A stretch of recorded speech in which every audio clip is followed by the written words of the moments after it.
말씀을 봉독하겠습니다. 요한복음 7장 37에서 38절 말씀입니다. 명절 끝날 곧 큰 날에 예수께서 서서 외쳐 이르시되 누구든지 목마르거든 내게로 와서 마시라. 나를 믿는 자는 성경의 이름과 같이 그 배에서 생수의 강이 흘러나오리라 하시니. 아멘. 오늘은 살리는 사랑의 영이라는 제목으로 은혜를 나누려고 합니다. 첫 번째로 사랑의 양면성이라는 주제에 대해서 함께 나누려고 하는데요. 이제 지난주에 저희가 함께 그 부부가 가지고 있는 그 모습에 대해서 함께 이야기를 나눴었잖아요. 이제 왜 우리가 사랑하고 결혼하면 평생 행복하게 잘 살아야 하는데 우리 안에 그 격렬한 다툼과 혹은 이제 정말 갈라서는 그런 것까지 가게 되는 걸까에 대해서 되게 많이 생각을 했었어요. 근데 이제 로더의 책에서 이제 이 청년기에 사랑에 대한 이야기를 하다 보니까 성에 대한 이야기가 참 많이 나와요. 그래서 오늘 말씀을 어떻게 해야 되나 고민이 참 많았거든요. 어쨌든 우리는 성인이니까 다행히도 또 오늘은 성우가 아파서 못 나오는 바람에 아주 편안한 마음으로 이 설교를 할 수 있게 되었습니다. 어쨌든 이제 결혼을 하면 사랑하는데 행복하지가 않는 그 상태에 대해서 우리가 이야기를 나누고 그 안에 어떠한 의미가 담겨 있고 또 우리가 사랑하기 때문에 결혼해서 정말 온전한 가정을 이루려면 어떠한 사랑의 근본, 어떠한 사랑의 친밀감이 바탕으로 깔려 있어야 하는지를 영적인 측면에서 함께 나누는 시간이 될 것 같습니다. 먼저 이제 좀 더 자세하게 지난주보다 좀 더 자세하게 깊게 들어가서 이렇게 격리, 친밀감이라는 것과 반대가 고립이잖아요. 그러니까 왜 고립이 되는 이유, 그리고 그 고립이 좀 더 심화되면 파국에 치닫게 되는 한 이혼한 이제 이 책에서 나온 그 사례를 한번 이야기를 해보도록 하겠습니다. 격리는 부모의 유형에 영향을 받는데요. 그러니까 친밀감 대 고립이잖아요. 이 격리가 이제 고립이잖아요. 그런데 고립된 성향, 고립된 상황을 만드는 이런 것들은 부모의 영향을 받는데요. 이제 오덴의 사례, 이 오덴이란 사람이 지난주에 친밀감은 제3의 누군가가 함께 있는 상태다라고 정의를 했던 그 사람이에요. 그래서 그 사람이 가지고 있는 그 사례 중에서 이런 사례가 있었대요. 그러니까 소위 이제 놀이, 그러니까 이제 뭐 고립의 놀이, 뭐 고립의 이 플레이라는 표현을 썼는데 이제 고립의 그런 어떤 일종의 과정, 사람이 결혼해서 고립에 이르는 과정을 이제 소개를 하려고 합니다. 한 남자는, 그러니까 어떤 남자는 자신의 어머니에게 결코 화를 낼 수 없었대요. 이제 이 어머니는 그가 자신을 무능한 존재로 느끼도록 항상 이렇게 양육 방식이 이 남자를 무능력과 무기력감을 느끼도록 엄청나게 이제 잘 좋아하면서 그를 다루었었대요. 그러다 보니까 그는 자위 행위에 의존하게 되었대요. 그러니까 이 사람의 인생은 이제 좀 뭔가 자기가 유능감을 느끼기보다 좀 실패한 사람, 무능한 사람, 무기력하게 어머니가 이제 제일 가장 좋은 예로 비난을 많이 들었다거나 이런 상태였지 않았겠는가라는 그런 상상을 해봅니다. 근데 그러다가 그 남자가 엄격한 종교적 가정에서 자란 한 여성과 결혼을 했어요. 근데 이 여자는 어떤 환경에서 자랐었냐면 그녀의 아버지가 그녀의 의지를 꺾으려고 여러 번 시도했었대요. 근데 그녀의 저항으로 아버지는 마침내 포기하고 말았대요. 근데 이 다음에 나오는 내용에서 그녀는 실제로 꽤 미인이었음에도 불구하고 자신이 매력적이 아니라고 생각을 했어요. 그녀에게는 성적인 관계가 남성 폭력의 이미지로 떠올랐기 때문에 성적인 관계가 늘 두려웠어요. 그러니까 이제 그녀의 의지를 꺾으려고 여러 번 시도했었다라는 것 자체가 어떤 이 여인에게 아버지의 어떤 근친상간적인 그런 일종의 성적인 그 트라우마가 있지 않았었을까라는 그런 것들을 좀 예상을 해보게 됩니다. 이 뒷줄에 나오는 그 말 때문에요. 그런데 이제 이런 남자와 이런 여자가 만나서 결혼을 하였으나 친밀감, 소위 이제 이건 성적인 관계였었겠죠. 이제 그런 것들을 피하였대요. 그들이 추구하였던 친밀감으로부터 이제 고립을 시키는 그들의 이제 대화를 보는 거죠. 그러니까 이들이 어떻게 그 결혼에서 파국으로 치닫게 되었는지를 이제 그 과정을 보는 거예요. 그들은 잠자리에 일찍 들어갈 준비를 했고 성관계가 임박한 듯 했는데 여자가 나는 머리를 감을 거예요 라고 말을 했대요. 이 말에 남자는 화가 치밀었는데 그는 자신의 능력을 증명해 보일 필요가 있었던 거예요. 그래가지고 기다리고 기다렸어요. 마침내 그녀가 돌아왔는데 그 여자가 하는 말이 쓰레기통 비웠나요? 라고 말을 하더래요. 그래서 그녀의 이 말에 남자는 화가 폭발을 했대요. 그런데 문제는 이 여자는 그가 왜 그렇게 화를 내는지 알 수 없다고 말을 합니다. 그래서 그녀는 혼자 잠자리에 들었어요. 그는 늦게까지 자지 않고 텔레비전을 보고 자위행위도 하였지만 오히려 이런 것들이 그의 고립을 더욱 강화시켰습니다. 격리와 잠재적 폭력 사이의 밀접한 관련을 한번 우리가 주목을 해볼 필요가 있습니다. 그러니까 그 플레이라는 표현을 썼는데 이제 이게 그냥 죄송해요. 여자가 이랬기 때문에 남자가 그렇게 이제 화가 났고 남자가 왜 그렇게 화를 내는지를 모르는 그런 상황인 거죠. 그러니까 일종의 이제 놀이 같은 플레이 같은 그런 상황인데 이게 현재 이 여성과 남성 사이에 엄청난 갭이 존재하고 있다는 것입니다. 그러니까 여성에게는 어떤 그 욕구가 있었냐면은 그들이 위협 없이 친밀감을 갖는 것이 여성의 요구였어요. 그런데 그들은 순수하게 개방적이고 긍정적인 어떤 것보다 일종의 친밀의 반대인 분노를 가지게 된 거예요. 그러니까 관계 자체가 이 둘 사이의 관계는 어느 순간에 갑자기 위협적인 순간이 되어버린 거죠. 그래서 왜곡된 친밀감이 형성이 되었어요. 실제로 그 자리에 시간에 잠자리에 드는 것 자체는 문제가 없는데 그 남편에게 있었던 과거의 어떤 사건, 아까 이제 말했던 그 부모와의 관계의 유형에서 영향을 받았던 것이 이 둘 사람의 이제 그 잠자리에 영향을 주게 되었던 거죠. 그래서 서로를 이제 격리시키고 고립을 시켰습니다. 다시 한번 살펴보면 그 남자의 그 사정은 자신을 무력하게 만들었던 어린 시절의 어머니를 아내에게서 이제 재현하게 된 것이죠. 자신이 얼마나 최선을 다하는 사람인지 보여주면서 유능감을 얻으며 인정을 받고 싶었을 것입니다.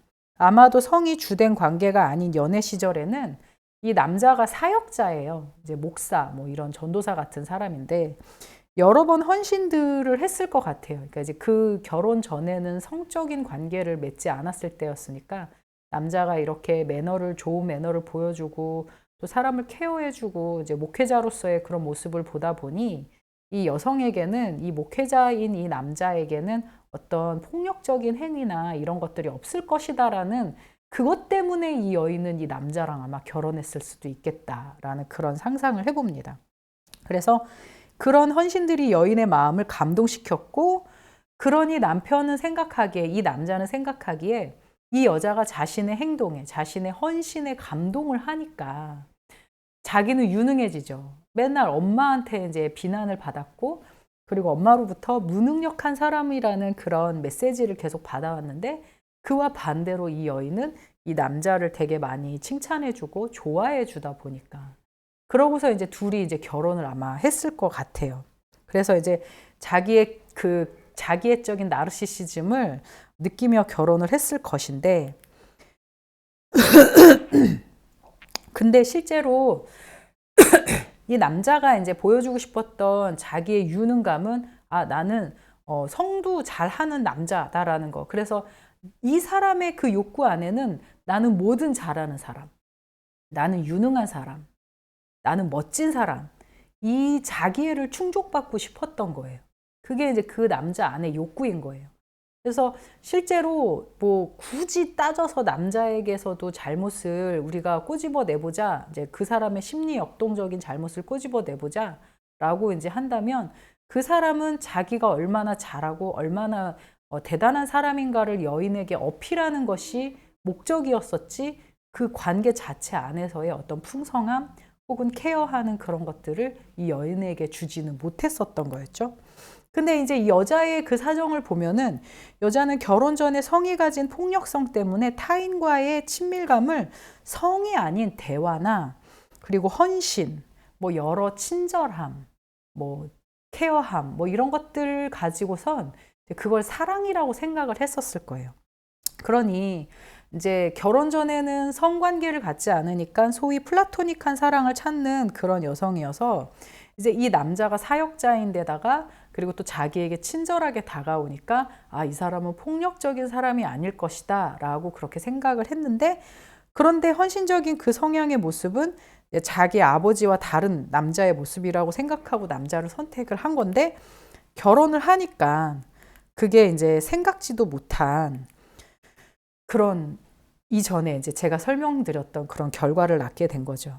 결국 그는 그의 꿈이라고 생각하는 것, 이제 이 사람이 아, 나는 도시에 가서 좀 더 화려한 목회를 해야겠다. 그게 나의 꿈이야. 나의 야망이야. 라고 생각을 하면서 이제 활기차게 도회지 사역을 하는 자신의 꿈을 쫓고 그녀는 그를 이제 내조하려고 했어요. 이제 그때까지만 해도 서로 남편은 여성에게 불만족한 마음을 가지고 있었고 여성은 그래도 이제 헌신적인 사랑을 가지고 이제 내조를 하고 있었던 거죠.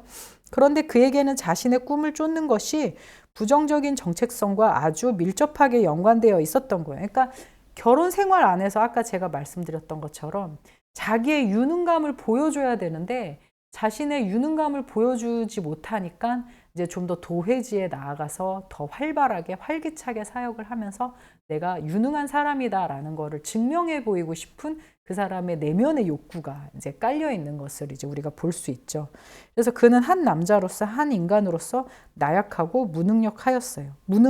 그들은 서로 고립되어 있는 자신들의 상태를 알고 이 문제를 논의하였지만 자신들의 패턴을 극복할 수는 없었습니다. 왜냐하면 본인이 무엇을 위해 성관계를 하는지 남자는 모르고 있었고 이 여인은 그 남자의 그런 행위나 또 자기의 과거의 아버지와의 관계 속에서 있었던 그 두려움의 정체가 무엇인지 몰랐기 때문에 아마 그게 계속 반복해왔고 아마 첫 경험에서의 이런 부분들이 서로에게 거절감을 주었기 때문에 폭력성의 이미지나 남자에게는 거절감의 이미지를 주었기 때문에 아마 관계 자체가 되게 많이 파국이 되었을 것입니다. 그는 마침내 자신의 비서였던 이혼녀와 관계를 맺었고 결국 그 부부는 이혼을 했습니다. 우리가 상담하기를 그만둔 지 2, 3년 후에 그가 찾아와서 자신의 삶을 다시 일으켜 세울 영적인 기반을 탐구하였다고 합니다. 그래서 그런 이제 그 둘이 이 사람이 오덴의 사례였는지 아니면 이건 아마 오덴의 사례였을 거예요. 오덴의 사례에서 이제 상담을 그만두고 난 2, 3년 뒤에 그가 다시 찾아왔어요. 목회자였던 그가 찾아와서 자신의 삶을 다시 일으켜 세울 영적인 기반을 탐구해야겠습니다. 라고 했다는 거예요. 그래서 이제 로더가 이제 말하는 거죠. 그것이 올바른 해답이다. 왜냐하면 영성은 그가 관계하고 있었던 모든 역동적인 것보다 더 깊은 친밀감이기 때문이다. 그러니까 이제 뭐 그래서 이거는 오덴의 사례였으니까 이제 결국에 어떻게 되었나 그 부분에 대한 결과물이 책에서는 나오지는 않았는데요. 어쨌든 여기에서 이제 로더가 강조하고 싶었던 것은 관계에 있어서 근본적인 하나의 그 파국이 되든 어떻게 보면 이제 좀 그 관계가 꼬여지게 되어지든지 간에 가장 근본적으로 또 좋은 관계도 마찬가지로 영적인 것이다. 그러니까 우리가 생각하기에 남자와 여자가 만나서 뭐 그 개인의 인간적인 일이지 영적인 것이냐라고 그렇게 생각할 수 있겠지만 실제로는 사랑도 친밀감도 관계 그 자체도 영적인 것이다라는 것에 대해서 인식을 해야 된다라는 것입니다. 그래서 두 번째로 우리가 함께 나눌 주제는 그렇다면 왜 영성인가? 왜 영성이 좋은 것이 진정한 사랑의 친밀감을 형성하게 되는 것인가에 대해서 우리는 질문을 해볼 필요가 있습니다. 영혼은 한 개인을 깊고 깊은 잘 방어된 고독으로 옮겨다 줍니다. 결과적으로 외부의 것에 대한 외침은 그 이면에 있는 근원에 대한 인간 영혼의 외침입니다. 그러니까 실제로 그 남자와 여자의 그 두 부부, 목회자 부부 간에 있었던 그 사건 안에서 볼 수 없었던 것이 무엇이었냐면은 그 개인의 과거의 원가족에 있었던 그 두려움, 정체 모를 그 두려움. 그리고 실제로 그 두려움이 이 사람이 이래서 그랬어, 저 사람이 저래서 그랬어 라고 하면서 서로를 이해시키면 인간적으로 이해는 돼요. 그런데 그것이 좀 더 이제 이해는 되지만 계속 그 이해관계 때문에 아마 더 싸우게 될 거예요. 언제까지 내가 당신의 그 과거를 들어줘야 돼? 아니면 여자는 그러겠죠. 언제까지 당신의 그 유능감을 위해 내가 성의 상대가 되어줘야 돼? 막 이런 식으로 서로 기분이 나쁠 때는 아마 그렇게 싸우게 될 거예요. 그런데 그것이 아니라 그러니까 서로가 서로의 과거를 아는 것도 중요하지만 여기에서는 그 근원에 대한 인간 영혼의 외침으로 더 깊게 들어가야 된다. 남자의 인간 영혼의 외침, 여자의 인간 영혼의 외침으로 들어가야 한다라는 것을 말을 하고 있습니다. 우리가 사람을 찾는 행위 안에는 그러니까 실제로 이 남자가 여자를 만난 것, 여자가 이 남편을 만난 것에는 근본적으로요. 하나님을 찾는 영혼의 외침이 들어 있었어요. 그러니까 우리가 결혼을 하고 남자를 선택하고 여자를 선택하잖아요. 그러면은 그것이 겉보기에는 남녀를 선택한 것으로 보이지만 그 내면의 깊은 영혼 안에는 하나님을 선택한 거예요. 실제로. 그러니까 아까 이제 그 목회자 부부의 사례를 보면은 이 남자는 어떤 여자를 선택한 거냐면 자기를 인정해주고 자기의 유능감을 충족시켜주고 자신을 비난하지 않고 당신은 참 최고다라고 말해줄 수 있는 엄마가 아닌 다른 여자. 그러니까 다른 엄마 혹은 엄마가 아닌 여자. 그러니까 나의 나르시시즘을 채워줄 수 있는 여자를 구한 거예요. 근데 그것보다 더 높은 차원으로 가게 되면은 그 이면에는 이상적인 대상 그 자체를 갈망하는 그 사람의 갈망이라는 거죠. 그러니까 그 남자의 그 마음 깊은 내면에 겉으로 보기에는 깊은 조금만 더 역동으로 심리적으로 내려가 보면은 자기를 인정해 줄 수 있는 누군가를 만나고 싶어 하는 것 같지만 또 더 깊은 측면에 영적인 측면으로 내려가면은 그 사람의 진정한 갈망은 이상적인 대상, 완전한 대상을 만나고 싶은 것이 그의 본질이라는 것입니다. 그래서 그 본질이 우리가 지금까지 유아 거름막이 유치기에 나눠왔던 영원히 떠나지 않는 하나님의 얼굴, 그리고 중간자적인 대상, 그리고 우리의 그 갈망의 근본적인 대상이신 하나님을 바라는 거라는 거죠. 그러니까 실제로 이런 부분들이 우리 안에 자각이 되어지지 않으면 우리가 인간을 만났으나 그 인간은 너무나도 부족한 대상이에요. 아내를 만나고 남편을 만나도 그 사람은 정말 궁극의 대상이 아니기 때문에 계속적으로 그 사람에게 실망하고 또 좌절할 수밖에 없다라는 거죠. 그래서 결혼의 관계 안에서는 이 부분이 밑바탕에 깔려 있어야 됩니다. 내가 누군가를 만나고 싶어 하는 것은 그건 인간 영혼의 외침이다. 그리고 그렇게 갈망하는 그 대상의 그 에너지는 바로 하나님을 찾고 싶고 하나님을 만나고 싶고 영원히 떠나지 않는 얼굴을 내 안에 드리고 싶은 것이다 라는 것을 깊게 알고 있어야 된다라는 것입니다. 고독은 사람이나 관계에서 오는 것이 아니라 근본적으로 인간 영혼의 함정이고 인간 영의 고독입니다. 고독의 대안은 진정한 친밀감인 하나님의 영과 인간 영 사이의 친밀감입니다. 그래서 우리는 출발점을 재설정해야 돼요. 그러니까 누군가를 만날 때 그 출발점에 완벽한 대상을 찾는 것이 출발점이 되는 것이 아니라 이제 예전에 젊을 때 그런 얘기 했었잖아요. 함께 있는 사람을 만나고 싶었다라는 것처럼 어떻게 보면은 진짜 우리는 인간과 인간이 만나는 것은 함께 있는 사람을 만나는, 함께 할 수 있는 사람을 만나는 게 아닐까 싶어요. 그런데 우리는 실제로 사람을 고를 때 완벽한 대상을 찾아요. 그래서 사랑을 추구하는 그 마음 안엔 근본적으로 인간 영혼의 갈망이 깃들여져 있는데 그 사랑을 고귀한 것으로 여기는 인간 본능은 하나님과의 관계적인 갈망이 자리 잡고 있기 때문입니다. 그러니까 실제로 이것은 오롯이 하나님과 나와의 관계로 남겨놔야 돼요. 그렇다고 해서 뭐 아무나 만나라는 것이 아니라 그럼에도 불구하고 정말 내가 끌리는 그 상대를 이제 만나게 되는데 그 안에 정말 완벽한 이성을 만나고자 하는 그 마음이 바로 인간 영혼의 고도, 깊은 허무, 공허, 죽음에 대한 그 이제 일종의 그 내 마음 안에 있는 두려움이다라는 것을 인식해야 되는 거죠. 사랑이 완전한 것으로 여겨지는 이유는 완전한 대상과의 만남을 기대하기 때문입니다. 그러나 인간과의 관계 안에선 그 완전함이 결코 성립될 수 없습니다. 모든 인간은 고독 혹은 공허라는 근본적인 함정을 갖고 있기 때문입니다. 때문에 사랑은 이율배반적입니다. 즉 인간은 궁극적이고 완전한 사랑의 대상을 찾으면서 실제로는 생존과 대체라는 심리적인 역동으로 자신의 대상을 찾고 있기 때문입니다. 그러니까 실제로 우리가 어린 시절에 유치기까지, 그러니까 이제 오에디푸스기까지 엄마 아빠가 없으면 살 수가 없잖아요. 근데 서서히 학령기로 가면서 친구들을 찾기 시작하고 사춘기, 청년기에 이르러서 엄마 아빠를 벗어난 대상을 최초로 이제 찾게 된 거잖아요. 그러니까 우리가 이렇게 보면은 누군가를 만나는 것도 결국에는 내가 생존하기 위해서 만나는 거예요. 생존하기 위해서 부모를 대체할 수 있는 상대를 만나는 거죠. 그래서 무의식적으로 우리가 동의하든지 동의하지 않든지 간에 이 결혼이라는 사랑과 언약이라는 결혼의 행위 안에는 우리가 어린 시절 의지하던 부모의 대상으로 사랑을 선택한 것입니다.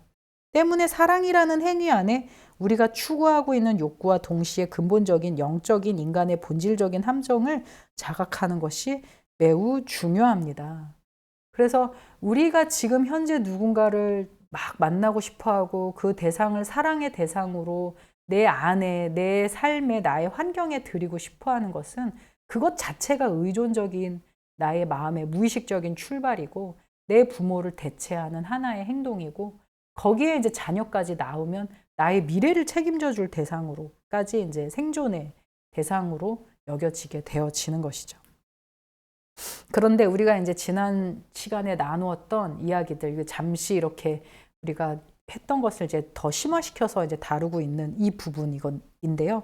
오덴이란 사람이 친밀감이 일어날 때 제3의 무엇인가가 있다는 것을 양쪽 상대가 느낀다는 것을 발견합니다. 그것은 우리 둘보다 크다라는 표현이 단순히 감사적인 말이 아닙니다. 여기서는 어떤 관계를 맺은 사람들을 초월하고 유지하는 것처럼 보입니다. 참으로 그러한 만남을 가지는 개인에겐 자신의 가치가 한층 높아지게 된다는 거죠. 그러니까 이제 제3의 누군가가 우리는 이제 중보자 성령이시죠. 삼위일체 하나님의 그 영이신 성령께서 우리와 함께 계셔 주시기 때문에 아까 이제 제가 말씀을 드렸던 것처럼 인간이 가지고 있는 생존에 대한 그 욕구, 갈망, 그리고 그 죽음을 해결할 수 없는 공허의 대상으로 사랑을 선택하고 있다라는 것을 우리가 기억하면서 그렇지만 우리의 이 진정한 공허, 이 욕구, 이 갈망의 대상, 이것을 채워줄 수 있는 분은, 이 큰 구덩이를 채워줄 수 있는 분은 오직 하나님 한 분이라는 것을 우리가 인식을 해야 하고, 그리고 내 앞에 내가 선택한 이 남자, 이 여자는 바로 나와 함께 이 인생을 살아가는 존재다. 그러니까 소위 같이 소유하는 존재가 아니라 함께 존재하는 존재인 거죠. 그래서 그런 만남이 꽤 오랜 기간에 걸쳐 계속될 때 고독을 극복하며 자아도취 방향으로 고독을 심화시키지 않는 친밀감이 형성됩니다. 더 나아가 만일 우리가 친밀감에 대한 일반적인 견해로 시작한다면 우리는 여기에서 신학적인 의미로 언약의 경험적 기초를 보게 되는 것입니다.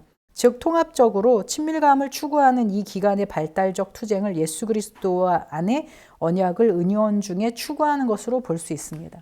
우리가 보통 결혼을 할 때 언약의 관계라고 이야기를 하잖아요.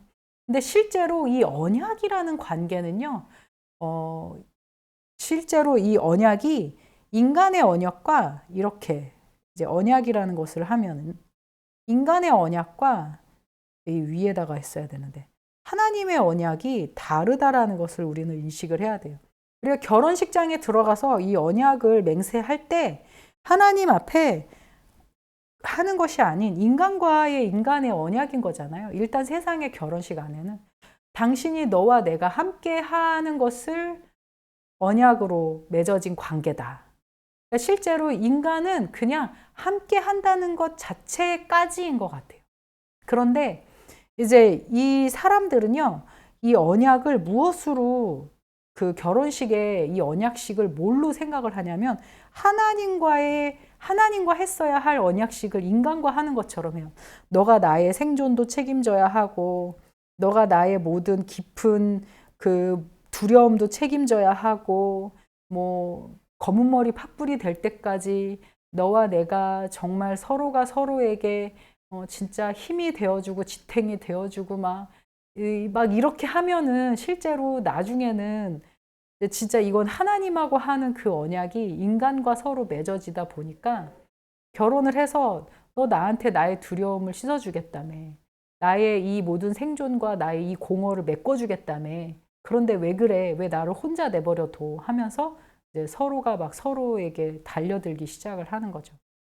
그러니까 어떻게 보면은 이 언약이라는 관계는 하나님에게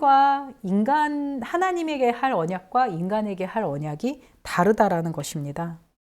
그래서 다시 이제 우리가 언약의 예수 그리스도 안으로 우리의 언약의 대상, 그러니까 우리의 죽음에 대해서, 우리의 사망에 대해서, 우리의 두려움에 대해서, 우리의 공허에 대해서 이 모든 것을 책임져 주실 대상의 언약의 대상은 바로 예수 그리스도이시고, 그리고 그 예수 그리스도가 우리의 모든 이 부정적인 것들을 다 책임져 주시고 십자가에서 우리를 위해 죽어 주셨다라는 그 사실을 인식하면서 그걸 알고 너도 알고 나도 아는 이 관계 속에서 우리는 이것을 항상 기억하면서 주님이 오실 그날까지 함께하는 동반자다로서의 언약이 결혼식의 언약이 아닐까라고 그렇게 생각을 합니다.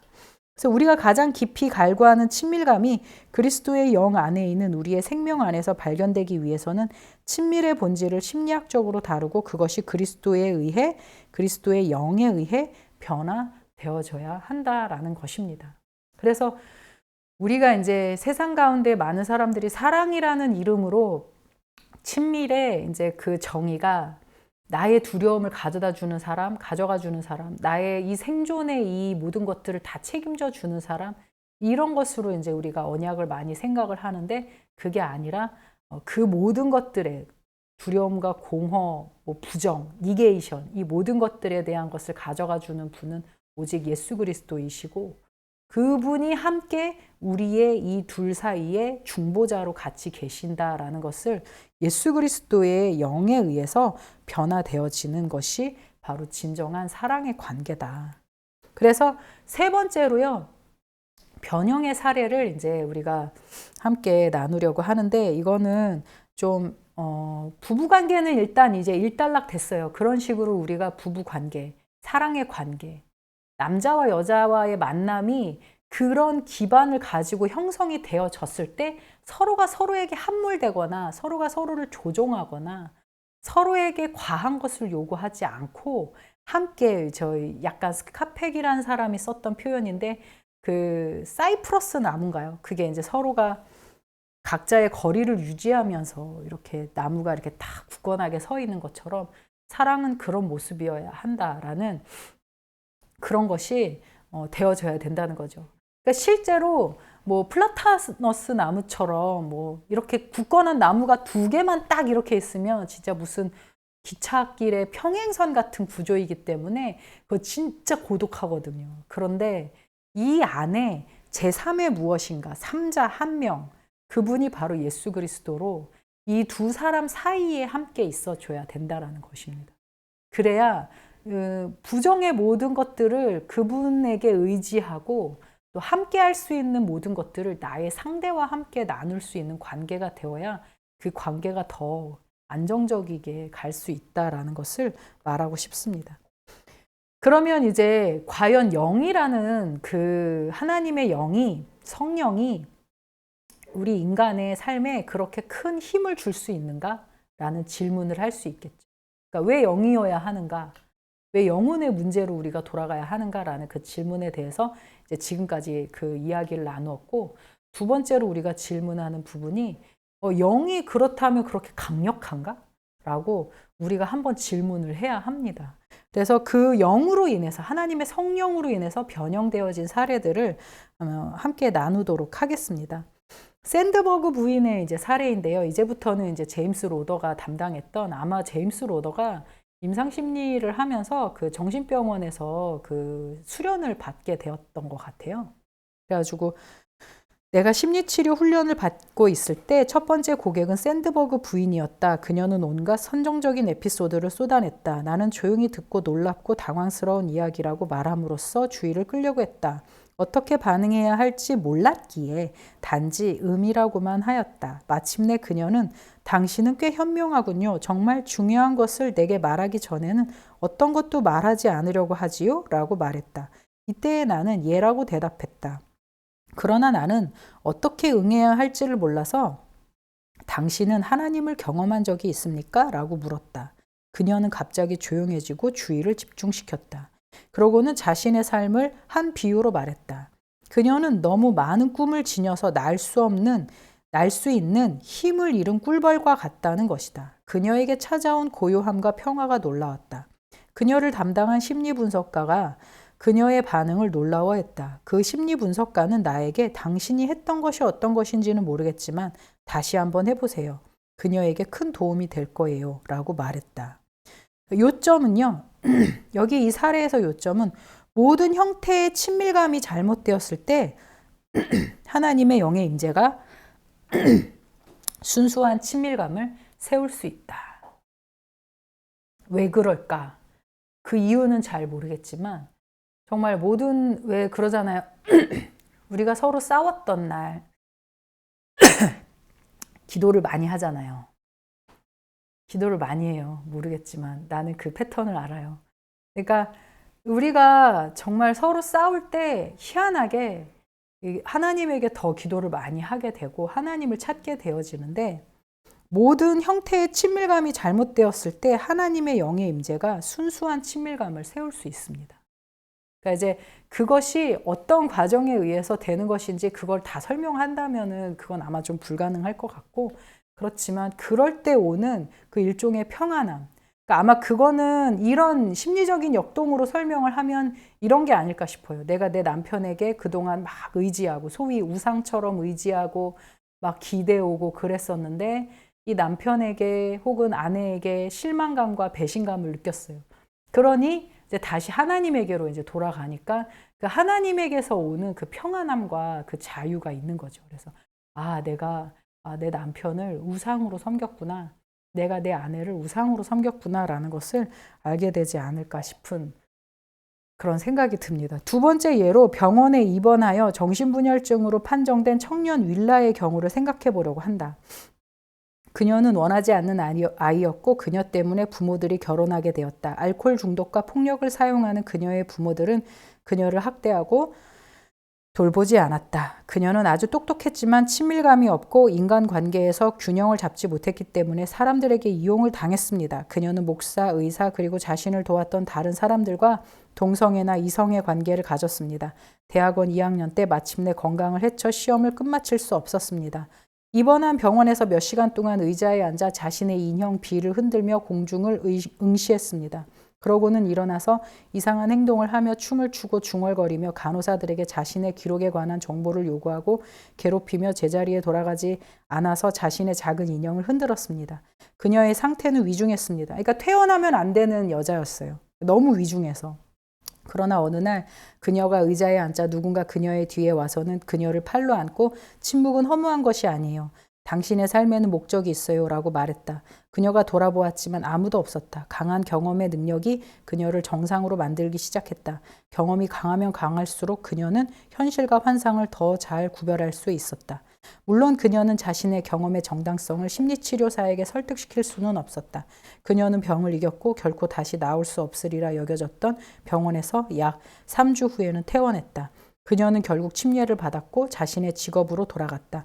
성령의 친밀함은 가족의 폭력과 소홀보다 더 깊고 큰 회복력이 었다라고 이야기를 합니다.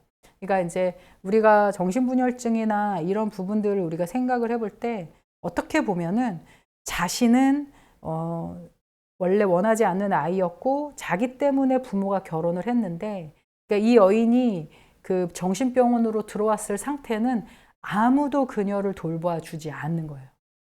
근데 그녀가 선택한 일종의 방어 기제는 정신분열증을 통해서 자기가 또 다른 세상에 보이지 않는 자기를 지지해주는 누군가를 만들었고, 그리고 본인이 생각하지 못했던 그 여러 이제 보이지 않던 것들이 보이게 되고 들리지 않던 것들이 들리게 되면서 외롭지는 않았지만 그것 자체가 그녀에게 위안을 주지는 못했던 거죠. 왜냐하면 이제 본인 생각에 이것 자체가 비정상인 것을 아니까. 그러니까 뭐라 그럴까요? 그거를 진짜 필요악이라고 해야 되나요? 나는 외로워서 상상의 친구를 만들었는데 그 상상의 친구가 더 커지고 압도해서 나의 정신을 누르고 나의 영혼을 누르는 거예요. 그런데 우리가 이제 이런 일종의 당신은 혼자가 아니에요. 당신의 인생에는 의미가 있어요. 라고 침묵은 허무한 것이 아니에요. 당신의 삶에는 목적이 있어요. 누군가가 뒤에서 그녀를 안아주면서 이 말을 했을 때 이것이 성령의 체험이었었잖아요. 근데 뇌 안에서는 같은 호르몬이 나오고 있거든요. 같은 도파민. 이전에 정신분열증일 때도 도파민이 나왔고 이 체험을 했을 때도 도파민이 나오는 것인데, 그런데 이 여인이 이 같은 소위 같은 정신분열증적인 상태에 같은 도파민을 흘러내리고 있는 이 상태에서 그 여인이 자신의 그 상태를 좀 더 호전시키고 회복을 시킬 수 있었던 그 이유가 무엇입니까? 그게 바로 하나님의 성령이 이 여인에게 너는 혼자가 아니다 라는 그 마음을 심기어 주었기 때문인 거죠. 그러니까 수많은 그 환상과 수많은 그런 그 청각의 그 비정상적인 청각과 이런 것들이 그렇잖아요. 신앙 안에서 들리는 이 기도하다가 받는 음성도 정상적인 건 아니잖아요. 이 세상 사람들이 보기에는. 그런데 그것이 왜 그렇게 그녀에게 안정감을 주었습니까? 인간 영혼의 본질은 바로 인간 영혼의 주인이 하나님이기 때문에 그 말씀과 그 음성이 그 여인의 주인이 되어진 거죠. 그러니까 자기가 가야 할 진정한 주소를 찾아간 거죠. 같은 도파민이 흐르고 있었던 사건이었지만. 그래서 그때 여인이 얻은 내면적인 그 심리적인 역동은 나는 혼자가 아니구나. 나는 하나님이 함께 나와 계시기 때문에 내가 이 모든 어려움들을 극복해 갈 수 있구나라는 것을 이 여인이 알게 되었고, 그리고 이제 적절하게 이제 정상과 비정상, 보이는 것과 이제 망상과 이 모든 것들을 구별하기 시작하면서 신앙 안에서 자신의 내면의 힘을 찾을 수 있게 되었던 거죠. 그러니까 하나님의 영이 인간에게 다가온다는 것은 제가 오늘 제목 가운데 함께 이제 나누었던 것처럼 살리는 영이기 때문입니다. 하나님의 말씀이, 그러니까 예수 그리스도께서 내게로 와서 마셔라. 나는 성경에 이른 것 같이 그 배에서 생수의 강이 흘러 넘쳐난다. 그러니까 하나님께서 말씀하시는 그 말씀은 그 사람을 지금 살리는 말씀인 거예요. 어떤 말씀이든지. 하나님께서는 우리 인간을 살리기 위해서 생수의 강으로 예수 그리스도께서 계속 흘러 넘쳐 나오시기 때문에 예수 그리스도로부터 나오는 그 말씀은 인간을 계속적으로 살리게 되어져요. 같은 도파민인데도 사단에 의해서, 인간의 두려움에 의해서 만들어졌든 정말 뭐 귀신의 세력에 의해서 정신분열증이 있게 됐든지 간에 그 안에서는 계속 사람을 죽이고 사람에게 파괴하고 그 사람을 훼손하는 것이 목적이기 때문에 그 어떤 것을 보아도 인간은 평안함을 찾을 수가 없기 때문입니다. 그래서 살리는 영이신 생수의 강이신 예수 그리스도가 그 대치된 거잖아요. 계속 환각을 보고 환상을 보고 막 그러고 있었던 그 정신분열증 환자가 자기가 보던 것에서 이제는 성령이 그녀에게 개입해서 자신의 진정한 모습을 보여주자 살리는 영이 되었고 살리는 말씀이 되었고 그녀를 회복시키고 살리게 되었다라는 거죠.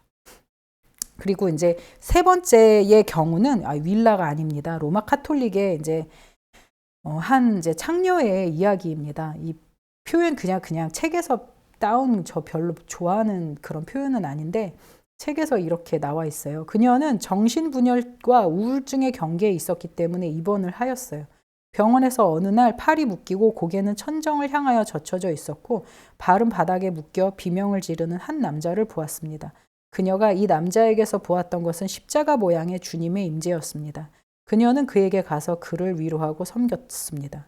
그를 위로하고 진정시키며 그를 섬기는 가운데 그녀는 생기가 넘쳤습니다. 그때 정신도 건강을 되찾을 수 있었고 퇴원을 했습니다. 근데 상당히 되게 이 앞전에 있었던 그 윌라의 사례 같은 경우엔 뒤에서 안아가지고 끌어안아 주잖아요. 근데 되게 저는 이걸 보면서 하나님의 영이 참 인간에게 맞게 오시는 것. 그러니까 저는 그래서 개인적으로 상담사를 정말 이 상담 사역은 하나님의 사역이다라고 생각을 해요. 왜냐하면 그녀의 깊은 내면까지. 그래서 개인적으로 상담은 하나님의 영 안에서 이루어져야 된다고 그렇게 생각을 합니다. 근데 왜 그러냐면 이 여인에게는 하나님의 오시는 모양이 달랐어요.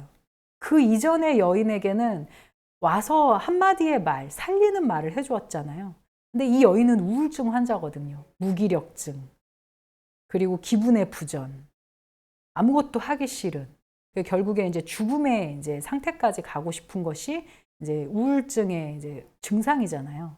그런데 이 여인으로 하여금 뭔가를 하도록 하는 거예요. 같은 정신분열증적인 그 정신분열증과 우울증의 그 경계선 상에서 이 여인에게 정신분열증의 그 상태 속에서 이 여인에게 뭔가를 하게 한 거예요. 말을 해준 것이 아니라 섬기게 하고 하게 했는데 그가 이제 바로 예수 그리스도의 임재로 오신 예수 그리스도를 고통당하시는 예수 그리스도를 섬기게 하고 그를 돌보아 주는 일을 하게 한 거죠. 근데 하면 할수록 계속 그 사람을 돌봐줄수록 이 여인은 생기를 되찾게 되고 자신의 기분 부전을 벗어나게 되고 자신의 생명력을 우울증에서 벗어나게 되었다라는 거죠. 그래서 가장 강력한 친밀감은 하나님의 영의 임재하심에서 옵니다. 그리스도의 영의 임재하심은 자아 발달에 달려있지 않습니다. 하나님의 임재는 심리적인, 영적인 의미에서 확신과 개방을 부르는 온전한 친밀감입니다. 이것은 영원히 떠나지 않는 하나님의 얼굴, 즉 임재를 깊이 갈구해 오던 이게 이제 뭐 그냥 청년기가 되어서 어느 날 뜬금없이 누군가의 얼굴을 갈망해가지고 사람을 만나고 막 이런 게 아니라 이것은 바로 유아기 때부터 시작되어 왔던 인간 영혼의 여정이었다는 거죠. 그 끝맺음을 우리가 청년기가 되어서 애꿎은 사람 만나서 너는 왜 하나님처럼 나한테 애꿎은 사람을 만나서 너는 왜 이렇게 완벽하지가 않냐 내가 속았다 뭐 이렇게 하는 것이 아니라 진정한 인간의 그 모든 그 여정 가운데 유아기 때부터 지금까지 있어 왔던 그 여정은 영원히 떠나지 않는 하나님의 얼굴을 찾는 것이 진정한 목적이지. 그러니까 그렇다고 해서 결혼하지 말라는 소리가 아니에요. 그게 목적이지. 그 얼굴을 아내에게서 찾고 남편에게서 찾으려고 하니까 이 사단이 나는 거지. 그게 아니라는 거죠. 그래서 그것을 이제 그 종착점을 빨리 찍어야 우리가 하나님을 영혼으로서 만나야 그래야 진정한 만족이 인간에게 있다라는 거죠. 이 만족은 인간의 가장 내면의 존재인 심리적 친밀감보다 더 깊은 수준에서 일어납니다. 이 경험 안에서 내 자신이 어떤 존재인가를 그리스도의 영이 더 잘 알고 있다는 것을 느끼게 되는 거죠. 그러니까 이전의 사례에서도 봤듯이 예수님이 더 잘 아세요. 예수님이 더 잘 아시고 더 그 사람에게 깊게 다가갔잖아요. 상담이라는 것은 어떻게 보면은 저는 그래서 치유라는 것을 어떻게 생각하냐면 예수 그리스도에게로 그 사람을 인도하는 거라고 생각을 합니다. 당신은 하나님을 경험한 적이 있습니까? 라는 이런 질문처럼 예수 그리스도에게로 이 영혼을 하나님에게로 데려오는 것이 진정한 상담이다. 그게 이제 심리적인 진정한 치유다라고 생각을 합니다. 아멘. 네.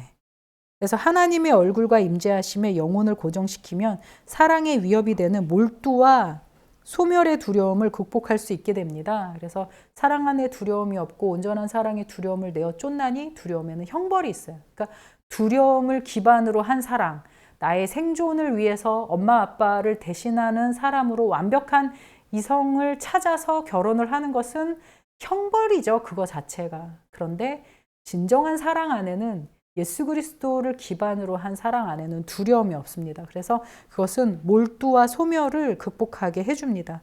이제 그 밖에 다른 어떤 사람이 이 얼굴이기를 원하지 않기 때문에, 그러니까 이제는 내가 궁극적으로 찾아왔던 얼굴은 예수 그리스도, 하나님의 삼위일체 하나님의 얼굴이다라는 것을 알았고, 그리고 지금 내 앞에 있는 남자, 지금 내 앞에 있는 이 여자는 그분이 나에게 주신 선물이다라는 것을 저는 그렇게 생각을 해요. 이게 여자만 뭐 신앙이 좋아서 이렇게 생각한다? 그게 아닌 것 같아요.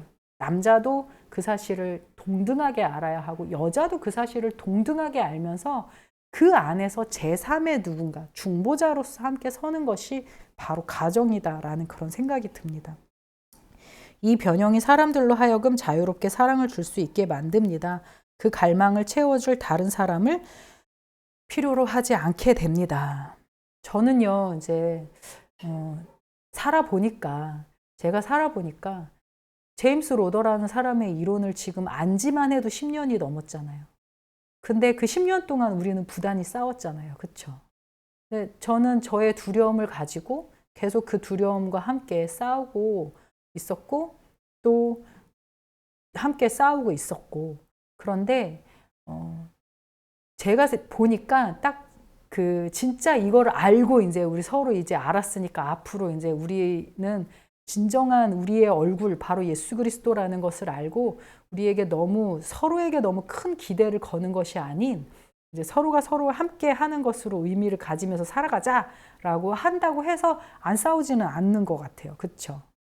그래서 늘 항상 그런 이벤트들이 있을 때마다 우리 자신이 현재 우리의 자리와 우리의 위치가 이 사람에게 의존하는 대상으로서 있는 건지를 다시금 점검하는 시기다라고 생각을 해야겠다라는 생각을 했습니다. 이 말씀을 준비하면서.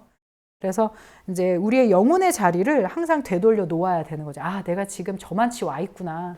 내 상태가 지금 예수 그리스도에게 나의 그 모든 본질적인 나의 생존과 나의 두려움과 허무와 공허 이 모든 것들을 그분에게 맡기는 게 아니고 내가 지금 이 남자에게 지금 의존을 하고 있었구나라는 것을 자각하고 깨닫는 것. 그래서 그것을 자리를 생명의 강가로, 예수 그리스도의 생명의 강가로, 에스겔의 환상에서 성전에서 흘러나오는 그 물처럼 그 성전으로 우리 자리를 되돌려 놓고 우리 앞에 있는 대상이 우리의 생존을 책임지게 하는 것이 아닌 우리의 영혼의 생존을 책임지시는 제3의 대상, 그러니까 인티머시가 되어지는 그 중보의 대상으로 스스로 책임지게 해야 합니다. 함께 공존하는 관계 안에서의 두려움 없는 사랑이 우리 안에 실현되도록 우리 스스로 매일 일탈되는 우리의 자리를 점검하고 다시 제자리로 돌려놓는 작업을 해야 합니다. 이제 그것이 바로 영성이다라고, 그러니까 사랑 안에서의, 그러니까 남자와 여자의 관계 안에서 진정한 사랑 안에서의 영성이 아니겠는가라고 생각합니다. 우리의 자리는 예수 그리스도 생명의 강가이며 생수의 근원이신 예수 그리스도입니다. 그러니까 그분이 생수시니까 그분이 계시는 자리는 강가 그 자체죠. 와서 많은 사슴과 동물들이 와서 물을 먹고 그 안에서 영혼의 만족을 얻어가면서 그렇게 그 만족을 가지고 서로에게 여유로운 것을 이제 찾아갈 때 그때 내가 당신에게 줄 수 있는 그 자기애를 만족시킬 수 있고 또 당신이 나에게 줄 수 있는 그 나의 어떤 두려움과 생존에 대한 불안을 안도시켜주고 다독여줄 수 있는 그것이, 그 힘은, 그 에너지는 바로 예수 그리스도로부터 오게 되어진다라는 것입니다. 아멘.